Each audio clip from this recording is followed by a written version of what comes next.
Hello, আসসালামু আলাইকুম। আশা করি সকলেই ভালো আছেন। চলে আসলাম আরও একটি নতুন ভিডিও নিয়ে। আজকে দেখাবো সকালে কি রান্না করলাম, তার সম্পূর্ণ ভিডিও দেখাবো। আজকে সকালে রান্না করেছি খুদের ভাত। এই খুদের ভাত অনেকেই চিনবে আর অনেকেই চিনে না। যারা চিনবেন তারা অবশ্যই কমেন্ট করে বলে যাবেন।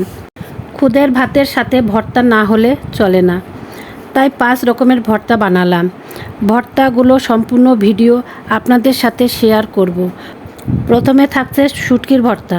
এই ভর্তার জন্য প্রথমে শুটকি মাছ, কাঁচামরিচ, শুকনা মরিচ, রসুন, আদা সবগুলো ভালো করে ভেজে নেব।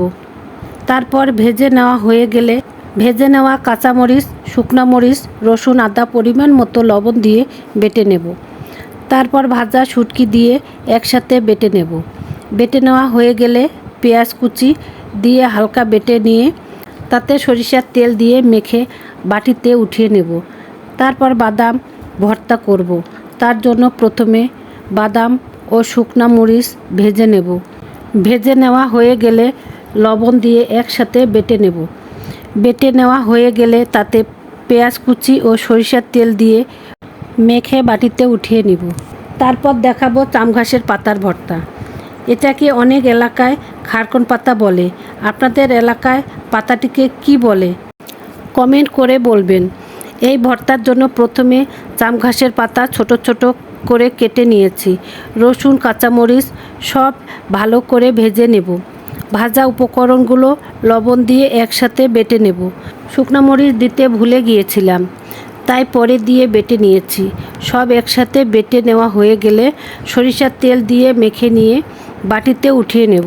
তারপর দেখাবো পটলের চচা ও মিষ্টি কুমড়ার চচার ভর্তা। তার জন্য প্রথমে মিষ্টি কুমড়ার চচা ও পটলের চচা, আলু কুচি, রসুন, কাঁচামরিচ সব একসাথে সিদ্ধ করে নিয়েছি। সেদ্ধ করা হয়ে গেলে লবণ দিয়ে বেটে নিয়েছি। বেটে নেওয়া হয়ে গেলে তেল দিয়ে মেখে নিয়ে বাটিতে উঠিয়ে নিয়েছি। তারপর দেখাবো পেঁয়াজ ও শুকনা মরিচের ভর্তা। তার জন্য পেঁয়াজ কুচি করে নিয়েছি, শুকনা মরিচ ভেজে নিয়েছি। তারপর পেঁয়াজ কুচি ও শুকনা মরিচ লবণ ও তেল দিয়ে একসাথে মেখে নিয়ে বাটিতে উঠিয়ে নেব। আমার এই ভিডিওটি আপনাদের কাছে কেমন লাগলো কমেন্ট করে বলবেন।